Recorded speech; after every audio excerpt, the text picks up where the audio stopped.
नमस्ते दोस्तों, GP online classes में आप सभी का एक बार पुनः स्वागत है। जीपी ऑनलाइन क्लासेस पिछले 5 सालों से केवल लिमिटेड डिपार्टमेंटल कॉम्पिटिटिव एग्जाम के लिए काम करता है और अब बारी जो है 2025 के लिमिटेड डिपार्टमेंटल कॉम्पिटिटिव एग्जाम की है।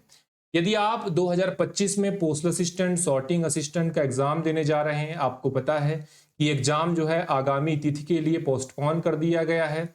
तो हमने ऑलरेडी एक नया बैच जो है 5 जुलाई से शुरू किया है और ये बैच इसीलिए शुरू किया गया है क्योंकि एग्जाम का डेट जो है बढ़ चुका है, समय मिल गया है। तो जो अभ्यर्थी अच्छे तरीके से अभी तैयारी नहीं कर पाए थे उनको ये समय मिला है, तैयारी जो है अपनी तगड़ी कर सकते हैं, इस बैच से जुड़ सकते हैं। ये batch postal assistant, sorting assistant के लिए है। जो पोस्टमैन, मेलगार्ड, एमटीएस की तैयारी कर रहे हैं उनके लिए ऑलरेडी जो है एक 1 जुलाई का बैच कंटिन्यू चल रहा है। इसके अलावा यदि आप ऑनलाइन बैच में जुड़ना चाहते हो तो नंबर लिख रहा हूं, इस नंबर पर संपर्क करके आप जानकारी ले सकते हैं। नंबर है 7610685690। इसके अलावा आपको एलडीसी की तैयारी कर रहे हैं, किसी भी प्रकार के बुक की जरूरत है तो आपको जीपी बुक सिंडिकेट नाम का एक नया कैटलॉग 2025 में देखने को मिला है, जिस पर हमारे पास अभी 3 तरह के बुक उपलब्ध हैं। जिसपे आपका एक बुक जो है पोस्टमैन, मेलगार्ड, एमटीएस के कॉमन एग्जामिनेशन के लिए है। दूसरे टाइप का जो बुक है वो है पूरा थ्योरी, जिस पर दिया गया है तीनों कैडर के लिए उपयोगी होगा, लेकिन थ्योरी केवल डिपार्टमेंटल पोर्शन का दिया गया है। यदि आप कंप्लीट विस्तृत जानकारी चाहते हैं तो उस बुक को परचेस कर सकते हैं। यदि आप अभी एमटीएस की तैयारी कर रहे हैं, भविष्य में आप पोस्टल असिस्टेंट, सॉर्टिंग असिस्टेंट का एग्जाम देंगे, पोस्टमैन, मेलगार्ड का एग्जाम देंगे, तो भी ये थ्योरी वाला बुक जो है आपके लिए उपयोगी होगा। लेकिन यदि थ्योरी वाला बुक परचेस करते हैं तो आपको प्रैक्टिस के लिए एमसीक्यू बुक की जरूरत होगी। तीसरे टाइप का जो बुक होने वाला है ऑल इन वन एमसीक्यू, जिस पर 4300 से ज्यादा एमसीक्यू का संग्रह दिया गया है। अब बुक्स से रिलेटेड कोई भी जानकारी चाहते हैं तो नंबर स्क्रीन पर लिख रहा हूं, इस नंबर पर व्हाट्सएप करके, कॉल करके जानकारी ले सकते हैं। 88 15 61 81 45 पर कॉल या व्हाट्सएप के माध्यम से जानकारी ले सकते हैं। ये तो रहा बुक और क्लास से रिलेटेड कुछ एक्स्ट्रा जानकारी। Government of India, ministry of communication, department of post ने 27 जून 2025 को एक लेटर सभी एचओसी के लिए जारी किया है। अब स्क्रीन पर जो लेटर दिख रहा है वो लेटर आपको साफ तरीके से ये समझाने का प्रयास कर रहा है कि जो डिपार्टमेंटल एग्जामिनेशन की प्रक्रिया अभी आपको मैनुअल देखने को मिलती है, वो सारे बदलाव जो है आगामी कुछ वर्षों में होने वाले हैं। जैसे यदि आप अभी मैनुअल फॉर्म को भरते हैं तो ये फॉर्म भरने के लिए सीपीटी जो है वो सॉफ्टवेयर डेवलप करने जा रहा है।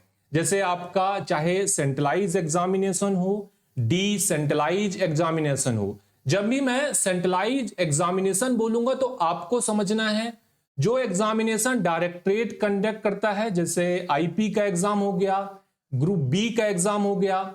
जब मैं डिसेंट्रलाइज एग्जाम की बात करूंगा तो आपको पोस्टमैन, मेलगार्ड एग्जाम के बारे में सोचना है, मल्टीटास्किंग एग्जाम के बारे में सोचना है और postal assistant, sorting assistant exam के बारे में सोचना है।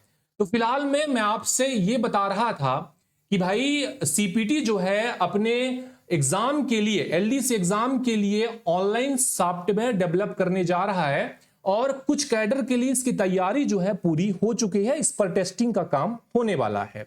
सब्जेक्ट में आप देख सकते हैं online user applicability test, UAT, limited departmental competitive exam and competitive examination application processing module 2.0 solution.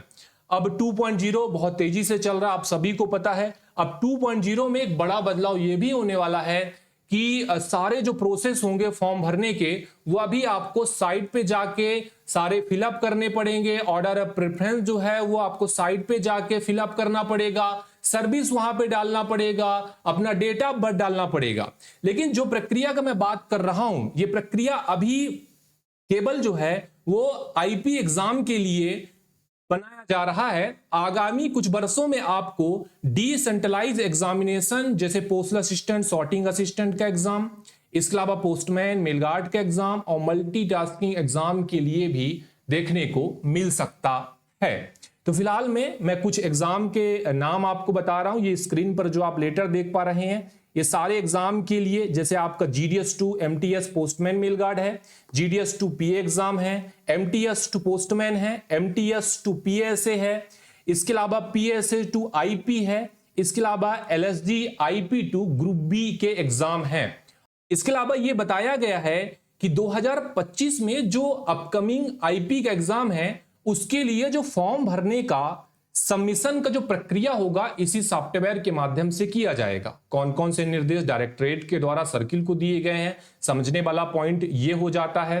तो 2 दिन का वर्कशॉप जो है निर्धारित किया गया था। ये एक वर्कशॉप था चंडीगढ़ में 3/7/2025 को। इसके अलावा दूसरा वर्कशॉप जो है चेन्नई में 8/7/2025 को ऑर्गेनाइज होने वाला है। इन सारे वर्कशॉप में ये जो सॉफ्टवेयर डेवलप किया गया है, कैसे इस पर काम करना है, कैसे कैंडिडेट जो है फॉर्म भरेगा, कौन कौन सी चीजें जो है रिक्वायरमेंट पड़ेंगी इस ऑनलाइन सबमिशन में, उन सारी चीजों के बारे में चर्चा किया गया है।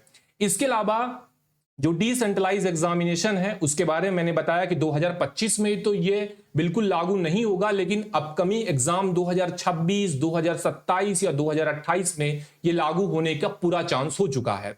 अभी स्क्रीन पर लेटर देख पा रहे हैं, उस लेटर में मैं आपको ये बता रहा हूं कि भाई फॉर्म भरने का जो प्रक्रिया होगा वो ऑनलाइन होगा, मतलब साइट पे जाके आप घर बैठ के फॉर्म जो है भर सकते हैं। मैनुअल कुछ भी एंट्री करने का आपका जरूरत नहीं पड़ेगा।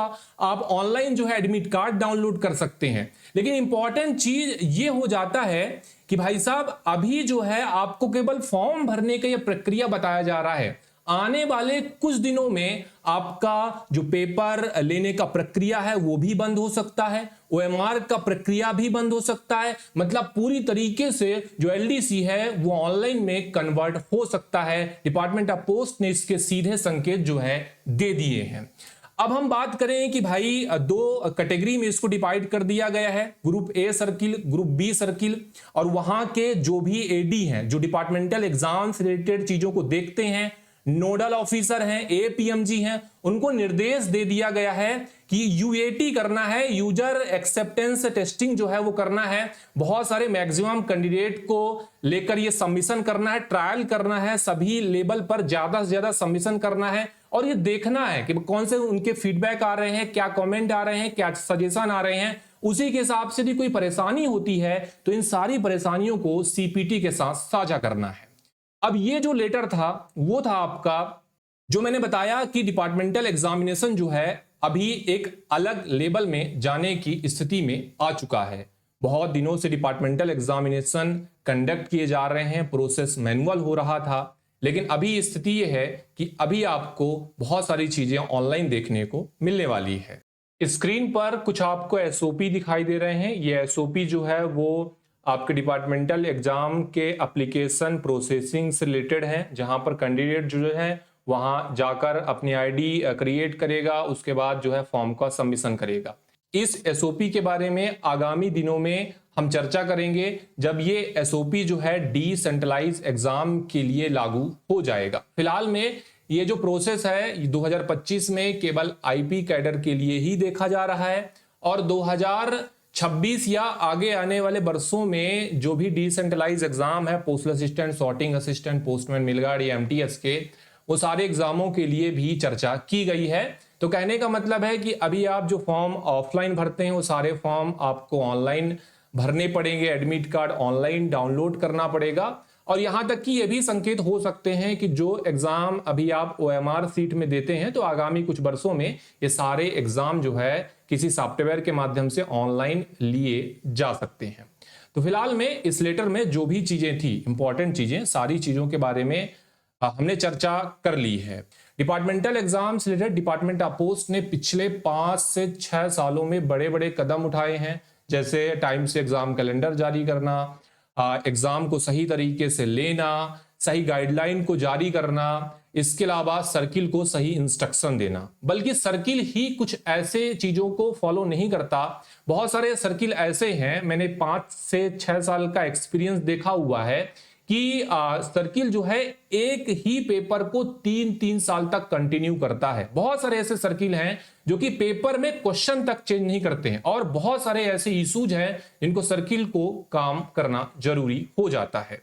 इन सारी जो भी जानकारी है मैंने आपके साथ साझा की है। आप क्या सोचते हैं कमेंट बॉक्स में बताइएगा। वीडियो आपको अच्छा लगा है तो लाइक करिएगा। चैनल को आपने सब्सक्राइब नहीं किया है, एलडीसी एस्पिरेंट है तो चैनल को सब्सक्राइब जरूर कर लीजिएगा। जुड़ने के लिए आप सभी का धन्यवाद।